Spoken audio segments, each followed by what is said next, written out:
现家的食糕的港口马，家己当少分港口港口宫。伫过年时阵呢，这庙方拢会举办跋杯比赛、跋轿车甲金马祖。庙方今年搁再新增加手机的奖项，也互今年来参加跋杯比赛的人评英过是搁较侪。过年信众拢会去庙里跋杯，家己县当少的港口宫为初一到初五举办跋杯比赛。 有抢杯就会当继续跋，奖品有轿车、机车，搁有黄金的马祖新车。有第一届来参加的信众，连续跋到10个上杯，赢到一台车。我第一届跋，来拜拜先到看咧，搁有咧跋杯啊，无来跋看卖，10杯，10杯嘛，嘿，10杯。迄是你会紧张无？哎呀，因咧喊到我足紧张。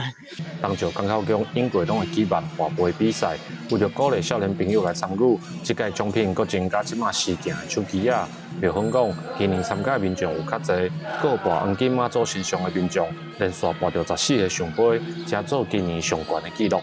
14杯，我唔知影，反正就感觉足顺啊，就一直甲跋。13个纪录算也足多啊，搁跋到14杯，你啊看咱个轿车都90杯呢。经过初一到初五的比赛，当朝港口宫伫初6这天。 邀请跋上侪杯的民众回来领奖。港口宫表示，1684年起的港口宫是地方的信用中心，嘛是全台马祖分灵上侪宫庙。希望透过活动，会当互少年朋友知影这个所在，也继续延续当朝的宗教文化。记者林慧婷，家己报道。